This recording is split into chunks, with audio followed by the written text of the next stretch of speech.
My guest today is Brian Will. He's the author of No, the Psychology of Sales and Negotiations and the Dropout Multimillionaire. Now, we're going to talk about negotiation and sales today because that's his most recent book. And I bet he wants to sell more of that than the other one right now. So let's bring Brian on and we'll start the conversation. Hey, Brian, how are you today? Hey Josh, how are you, man? I love the show, Cracking the Cash Flow Code. That's an awesome title. Yeah, it's something that I think private business owners really struggle with. And I think that one of the areas that the reason they struggle with this is they're generally not very good at sales and definitely not very good at negotiations. So, what might be some of the biggest mistakes people make when they're trying to negotiate something?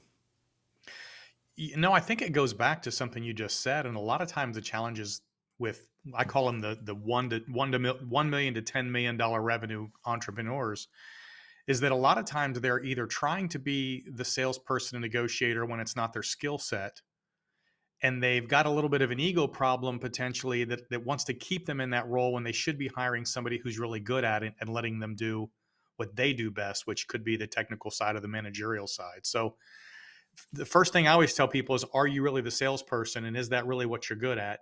And if you are, then we need to hone down on some of the things you need to be better at when you're doing those sales and negotiations. And I will tell you the very first sales tip or the very first thing I always tell people, and it's in all my training series, is you need to understand the very first objection that your client is going to have when you go into a sales situation with them. And this applies to any sale, any product, any salesperson. And the very first objection that every client ever has is that when you put your sales hat on, they no longer trust you, like you, and they don't believe anything you're telling them is in their best interests. And that is a huge objection that you need to overcome in the sales process if you're going to succeed at a high level. We call this the first objection. Oh, how do you get past that? So we use what we call transitional set of these statements when we go into a sales situation. It depends on the product you're selling, but typically if a client has contacted us or one of our clients and they say, "Hey, I'm looking for XYZ product that you sell," we first need to understand that that client doesn't want to be sold something. They don't want to be sold something that they don't need or want, and they don't want to be sold something that's overpriced. And the second thing is they're afraid of the unknown that's about to happen in the sales process, right? So we know they don't like you because they're afraid of you and they're afraid of the unknown. And if we understand those two things, then our objective right out of the gate is to let them know what's going to happen next in this sales process, right? To take away that unknown and to let them know that they get to make the final decisions in the process, right? So I always say things like, "Well, hey Josh, I understand you're looking for XYZ. Here's what I need to do. Josh, I need to ask you a few questions. I need to find out what you're really looking for, and if my product will even help you with that. If I feel like my product can help you, then I'm going to make a couple of recommendations on what our products can do for you. I'll go over pricing. And then if that's something you think you want to move forward with, then I'll let you decide where we go from there. Is that fair enough?" And in that Now, I would process, here's I the would say if I heard that, I would say sure. But I still wouldn't have built, you wouldn't have built much trust with me. I would say that, gee, that sounds like a pretty slick sales opening. Sure. And then from there, you have to do exactly what you just said. As long as I do what I said and I say, "Okay, Josh, I need to ask you a few questions," and I do that. And then I say, "You know what? Based on what you've told me, my product looks like it's going to help you. So let me tell you how it's going to help you. And then let me run over some pricing and we'll let you decide." As long as I do what I said I was going to do in the beginning, then you will begin to build trust with me. And all along the way, we have to do things like build trust, make them like you, make them believe you're looking out for their best interest. And there's a way to do that in scripting. And then at the end of the day, I've got to make a connection with you at some point because we all know that people like to they like to buy things from people they like. So if we follow all of these little tips and these scripted things that we build for people in their sales process, you can build that trust, you can build that likability, and you can build that connection in the Well, process. And that, if you do what you say you're going to do, you're in much better shape. so I'm curious about something. I'm I'm a big fan of a methodology called the Challenger Sale, which you Okay. may or may not have read. Mm-mm. And in the Challenger Sale, and this has been my sales methodology for a zillion years, it's worked well for me, is that most people when they're selling stuff, sell me two things. And if you can go to a client or a customer and you can present them with a problem they didn't even know they had and a solution for a problem they didn't even know they had, you're more likely to get their attention than try to get them to like you. And that's the premise in the book. And it's pretty much because, I can be a little caustic in my approach to folks. It's worked well for me. Have you ever thought about that methodology? Selling two things. So the two things you're selling are what now? The problem they didn't have and the solution they didn't know they need. Is that what you said? Yep. I've never heard that before. No, I've always approached the process from what are you looking for, and then let me see if there's a way for me to fix that problem, as opposed Yeah. to looking at what I didn't know. So that's a different approach. Here's what this just pointed out is that there's more than one way to skin the cat. Hmm. And I've always sometimes, excuse me? I said I've always told people in our training sessions what I'm going to teach you isn't the only way to sell. But Yeah. I do know that I'm going to train you has sold billions of dollars in products and services in the last 15 years. There are other ways, but I can't teach you something I don't know. So I'm going to teach you what I know works. Yeah. I almost think that in the sales process, it's probably, this is especially true in a small business where you might have one salesperson, that you choose a sales process that actually works well with their personality. Hmm. That seems to make some sense to me. Does that make sense to you at all? So I've also told people for years that the selling process doesn't require a specific personality. I've seen all kinds of different people be great at sales. They can Yep. talk slow, they can talk fast, they can be introverted, they can be extroverted. Your personality, as long as you have some type of personality that you can inject into the process, and if you can figure out how to make that personality connect with that client, is going to work. There is no one size fits all in the personality or even the sales process side. Yeah. So let's take a pivot to negotiations because that's where I think there's really um, a really large lack, especially in smaller privately held businesses. And negotiations isn't just with a potential customer. Let's talk about negotiations, say, with a supplier that you're trying to get, and Sure. you want them to give you a break in some way. How would you go about doing that? Well, again, lots of situations here. I can give you a specific example I've got right now. One of the things I own is a chain of restaurants, and we're renegotiating a contract with our food supplier at the moment. You have my sympathies. Yeah. Well, so the current our contracts come due every 3 years. Everybody knows Yep. when your contract comes due, and all the other suppliers are bombarding my staff with, "Hey, let us do business with you." And we simply went back and said, "Okay, well, what are you going to offer us that's better than what we've got? And bring your offers to the table." And my first, and this is the title of my book, my first response to every contract that hits my table is no, because I know that you're not starting off with your best offer. I know that, so why would I accept it? But I also know on both sides of the table, we both know that, right? So everybody knows going into this negotiation, nobody's starting with their best offer. So my first response is no. And at the end of the day, we did end up getting a much, much better deal out of a different vendor simply by saying no all the way up to the very end. I used to own a food service company. We fed people in factories, and Cisco, which is a huge food distribution company. I'm sure you're Sure. aware of them. We use them Was now. our yeah was our partner in supplying us. And the big negotiation we had wasn't about the percent markup. It was about the audit procedure. Hmm. Yep. And So in our case, it's about the percentage over cost, right? right. Well, I You're going thought to the percent spend over, your cost. we were at 5%, and I always thought that was fair. But what I didn't think was fair was the black box they have for what their cost was. Yes. What is actual cost versus what you're telling me your cost is? It's Right. like the dealer markup on a car, right? That's not your real dealer markup. There's more. Yes. Well, also car dealers today, it's really interesting is that 20 years ago, car dealers made all their money selling new cars and never made any money in the service department. Hmm. Now it's the other way around. They make all their money in the service department and they make no money selling new cars. Yep.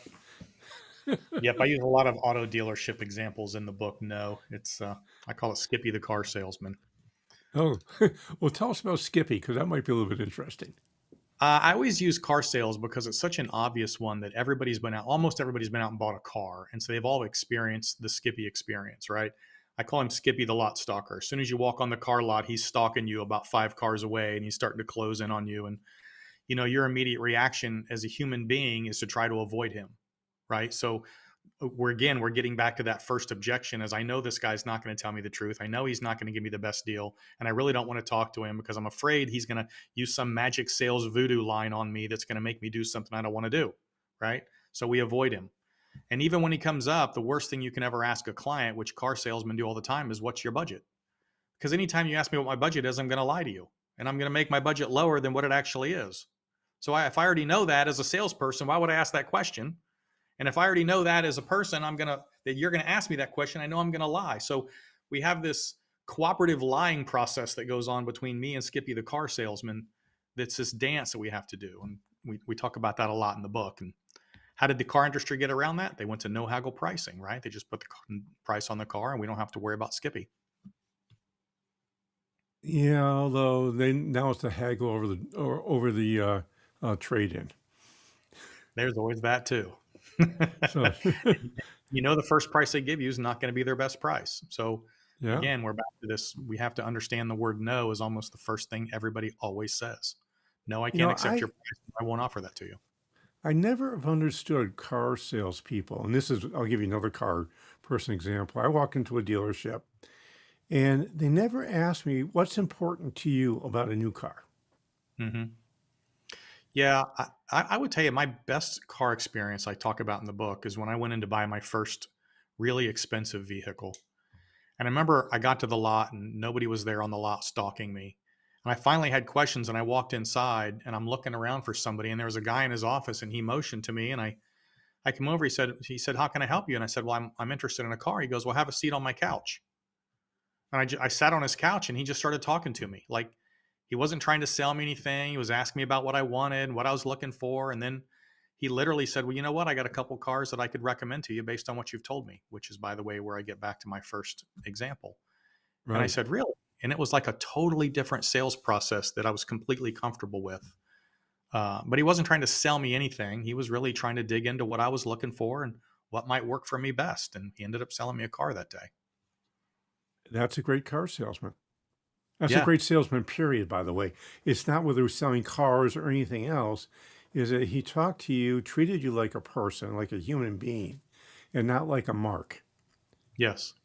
And And that's, I think, how many salespeople, Josh, when they go into their sales, their voice goes up an octave, they start talking faster, they think they got to tell you everything there is to know about everything in the world, and that's not the way you're going to be a master salesperson. You need to learn to have a conversation.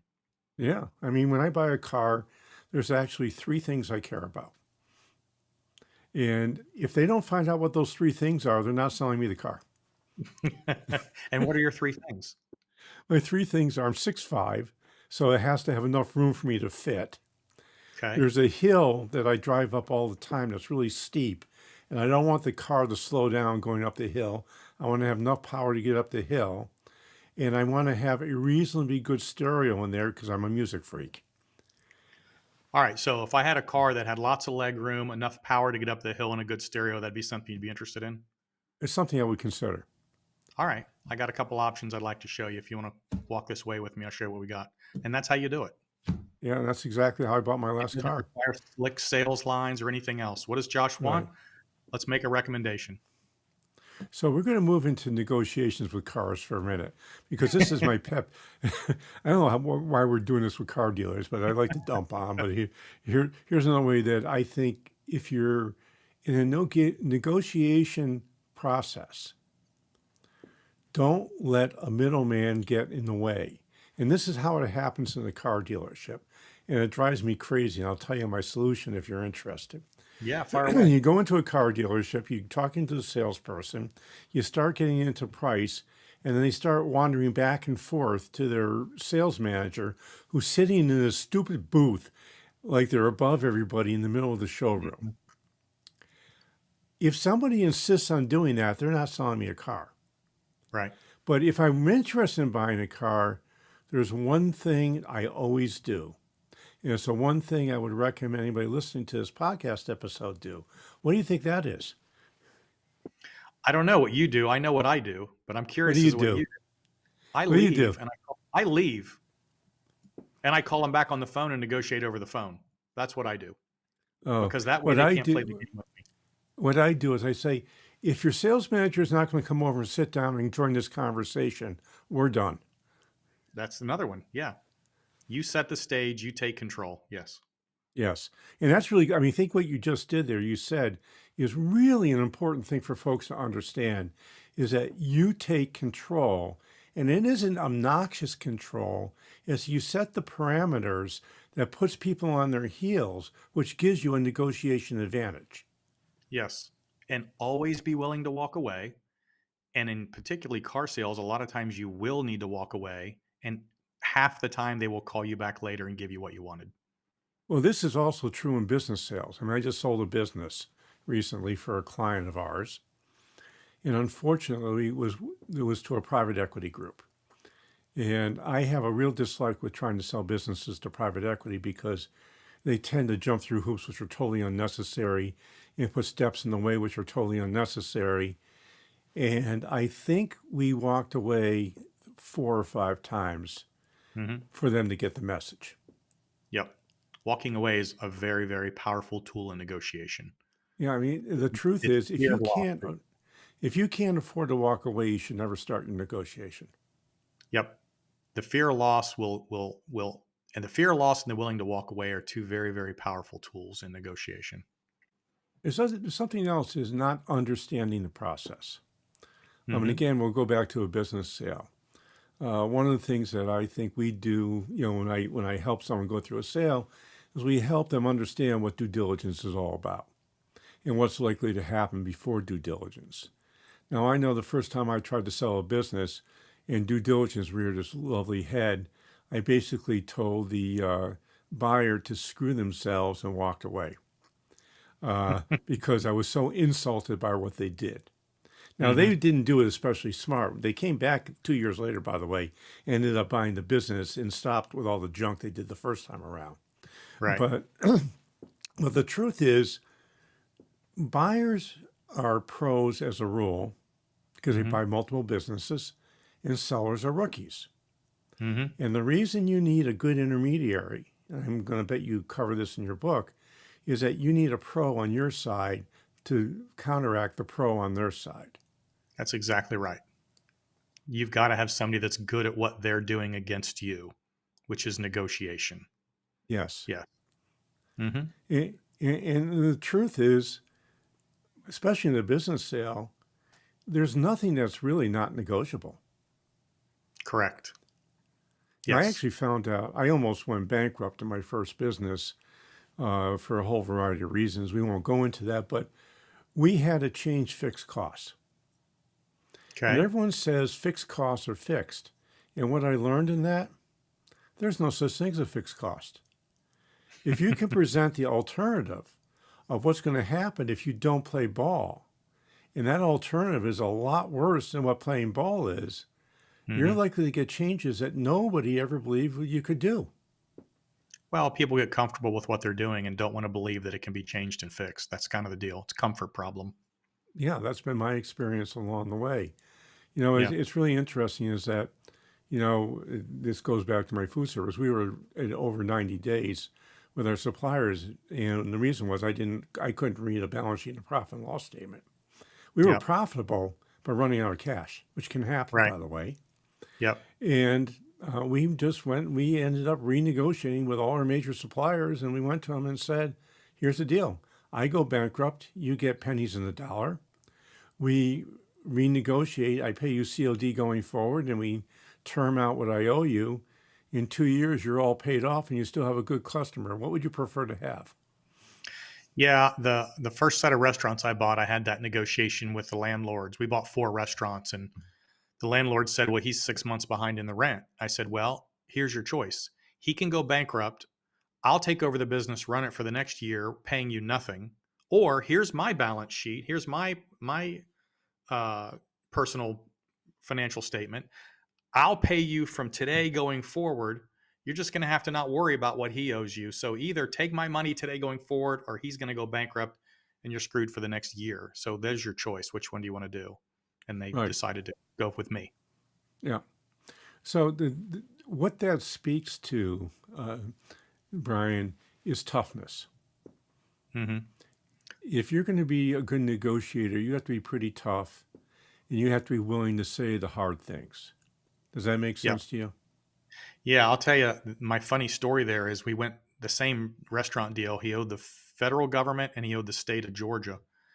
The IRS, federal government, came in and they said, "You owe us 180,000." And I said, "Your lien's on fixtures. I'll put all the fixtures in the street. You can come get them. But this is a leased property. There's nothing you can do on a lease." And we went back and forth, and finally the IRS agreed, and we settled with them for $13,000 out of 180. Well, I was pretty high on my horse, and I went to the state of Georgia and I said, "Hey, I know he owes you $105,000, but you have nothing to lien. There's nothing you can get, and we're not going to pay it." And I'll never forget the lady across the counter. She said, "Mr. Will, would you like me to renew your liquor license, or would you like to go out of business next month?" And I said, "How much was that check I needed to write you?" She said, "That'd be $105,000. I said, "Yes, ma'am. I'll write that right now." So I lost that one. Yeah, well, you don't win them all, but there's another good lesson there, though. You have to understand what leverage the other side might have with you. And I didn't know that one, and she got me with Right. So that was what we call a learning experience. it. Yes, that was. It all worked out good. We did really well, but that was my funny story there. I thought I was Yeah. doing really good with the Fed, but the state had me over a barrel. So are your restaurants a chain or are they different concepts? I have three. I have five restaurants, three concepts, and then we have two more coming up. So we're trying to build one brand, but I have a couple of off brands that I've still got rolling around. So, out of curiosity, how many seats do your restaurants have? Uh, the Central City Tavern, which is our main brand, is a 4,000 square foot restaurant, and we have about 130 seats in that one. The others are smaller, so they're a little bit different, but that's the main brand we're building. Yeah, we learned that trying to run an absentee restaurant without a lot of seats is just about impossible. Yeah, I've always been a proponent and pretty good at building companies that don't require me to be there. So I don't really run, manage, or have much to do with the restaurants, but I do have a lot of good people, and I pay a lot of money out for those folks. So it Sure. gives me the freedom to do what I want to do, and I still have a $7 million restaurant chain that makes a lot of money. So That's a very nice gross. Well, yeah, cool. Hey, Brian, unfortunately, we are out of time. And you're an interesting guy and you've got lots of good stories. So I'm going to bet there are some people who are listening that would probably be interested in learning more from you. So, how would they go about doing that? I have a website. It's www.brianwillmedia.com. And my podcasts, my guest appearances, my books, my teaching, my coaching is all on there. So www.brianwillmedia.com. That's the best way to get me. Great. And I've got two things I'd like you to do. The first, I've asked you, I think 408 times now, which is to go wherever you're listening to this podcast and give us an honest rating and a review. If you love us, say, yeah, we love you. If you hate us, I'll just cry a little bit while you're saying you hate me, but I'll probably get over it someday. And the second thing is actually more important is that we have a program called the Financial Freedom Accelerator. And the problem is many private business owners, like the vast majority, are never going to be able to become financially free from their business and they don't know it. And this program is to first help you figure out where you're on the road to financial freedom. And if you happen to not be on the road the way you should be, we'll help you figure out some strategies that will get you there. And it's really easy to get or to find out more information about. You just go to www.sustainablebusiness.co/freedom. That's www.sustainablebusiness.co/freedom. And you can read a little bit about it. And if you want to have a conversation with me, see if it's a good fit, I'd love to do that. So this is Josh Patrick. We're with Brian and Will. You're at Cracking the Cashflow Code. Thanks a lot for stopping by. I hope to see you back here really soon.